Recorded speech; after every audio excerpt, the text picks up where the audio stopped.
الله إلهي وحبا كدعي مناسبة دي كودا أغسطس ee Puntland walaalahan waqooyi barina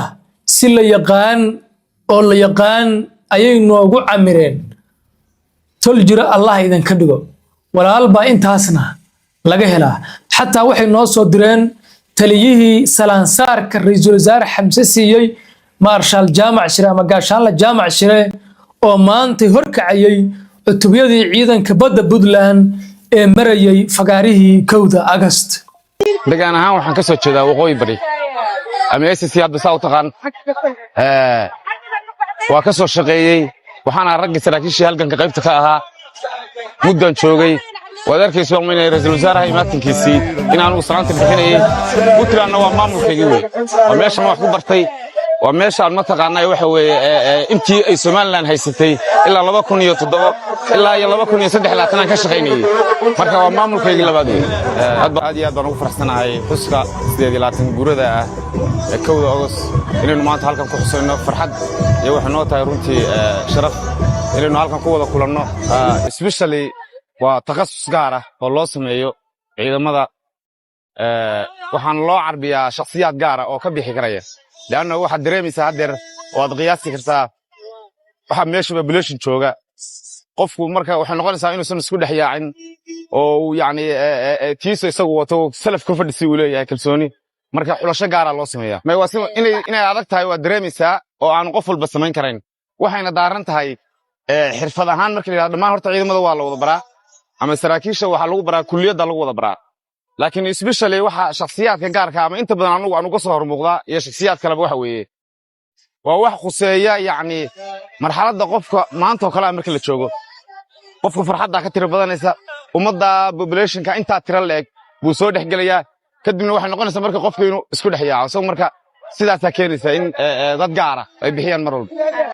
intaas kuma koobna sheekadu fariin buu diray Marshal Jaamac Shire isagoo waliba ku faanaya maamulkiisii waqooyi bari inuu Puntland maanta kala qayb qaadanaya xafladda oo uu ka yimid dhanka waqooyi bari ayuu cadeynayaa fariimahan ayuuna dirayaa degaan ahaan waxaan ka soo jeedaa waqooyi bari ama SSC hadda saa u taqaan waa ka soo shaqeeyay waxaana ragga saraakiishii halganka qaybta ka ahaa muddan joogay waad arkaysaa inay ra'iisul wasaaraha imaatinkiisii in aanu salaanta bixinayay Puntlandna waa maamulkaygii wey waa meesha wax ku bartay si kastoo daniyo kooxdiisu ay maamulka u hagardaameynayeen oo cadawgoodu ay heshiis ula galeen oo u marjiray habaabiyeen iyaguna kama daalin in ayna asturaan maalintii aan qaawanahay dhammaanba hubkii maanta Puntland ku faantay ee kowda Agoosto maray 3 nin oo dhulbaantaa baa lahaa madaxweyne ku-xigeenka oo Lugatoor Xasan Ugaasa in la yiraahdo Mukhtaar Jiqda iyo nin la yiraahdo Axmed Karaash sababaadkii taangiyadii aan dheh babayaashii iyo hubkii weynaa sugagii shilkayaashii halkaasi marayay waa hub ay leedahay beesha dhulbaanti waxaa jira muuqaal aan saacad ka hor Facebooka ku baahiyay oo arrintaasi ku sharaxayo laba qodob oo xasaasi ahna kaga hadlayo qodob wufuudii istaaqay hogaaminaysa qatar qadan iyo wariyaasha Hargeysa laga soo diray oo indhahooda ku arkay hubkii looga furtay gooja cadde oo lagu soo bandhigay fagaarihii kowda Agoosto iyagoo la laabanayo niyad iyo quus iyo beesha dhulbaante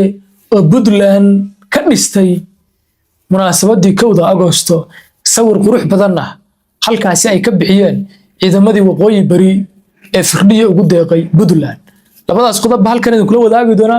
muuqaalka leeg saar cilad kooban baa jirta muddooyinkan YouTube-kana ku soo biro subscribe saarta walaalahan dhulbahanta oo naga giijiyay xafladda munaasabadda kowda Agoosto walaalkay dhulbahanto maxaan kula dhaalanayay haddii shalay uu firdhiye uu inoo hambaliyeeyay maantayna wuxuu inoogu deeqay hub iyo zaanad ciidan oo aad u fara badan kuwaas oo inagala qayb qaadanayo munaasabadda kowda Agoosto bal la arka maanta waa dharaar cadaan lahaydani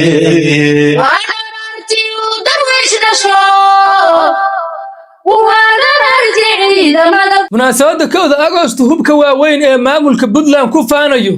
waa hub ay leedahay beesha dhulbahante gaar ahaan Leeye Axmed waa hubkii iyo ciidankii Axmed Karaash iyo sargaalka loo yaqaano Mubaarak Jiqda waa ciidamadii waqooyi bari ee joogay jiidaha Masagan oo iyaguna maantay ka qayb qaadanayay xafladda 1 Agost maamulka waqooyi bari markaan idin lahaa waa ila yaabayseen waa deeq bixiyayaasha ama waa ciidamo mataqaanaa safka hore ciidamada Soomaaliya la geeyo amisom waa in lagu daro maamul ka qaangaarsan oo 28 sano jiray buu isagoo hal sano jiro wuxuu siinayaa gaadiid iyo hub si loo qurxiyo munaasabadda 1 Agosto maadaama hub waaweyn uusan maamulkaasi gacanta ku hayn yab iyo amakaag waa wax Ilaahay loogu xamdi noqo oo loogu shukri noqo hadda ogaada munaasabadii tan ka horeysay ee 30 July ama 31 July ee maamulka waqooyi bari wallahi hal askari oo qabiil kale inuusan joogin xataa dhulbahanta uma dhamayn waxay ahaayeen ciidamo kooban oo guumeys ereyadeeda joogay bay ahaayeen ciidankii aynu la yaabnay dabaabaadka watay maantana waa kuwana ciidankoodii xoog kale oo iyaguna Puntland walaalahood kala geejinayo Puntland waa waqooyi bari waa Puntland xaqiiqadaas waa inuu dani liqo runtana waa sidaas qodobka labaad wufuudii cuslayd ee Hargeysa inooga timin oo ay qatra qaran hogaaminaysay oo la kulmay bahdil xoogan waxa ay daawadeen hubkii iyo zaanadii ciidan iyo beebayaashii maamulka Somaliland looga furtay Gooja Cadde bay indhahooda ku daawadeen arrintaasina waa inaan qalbigooda la ilaalin waa in kooxdii casuumtay aysan garanayn sababtay u casuubeen dadkan beebayaasha aad halkan uga jeedaan 2022 waxay mareen 18 May sanad kadibna waa iyadii lagu furtay Gooja Cadde maantayna waa kuwaan la soo bandhigay saddex qabiil weeye beebayaasha furtay beesha dashiisha General Kulbeer ciidankiisa oo beebayaal furtay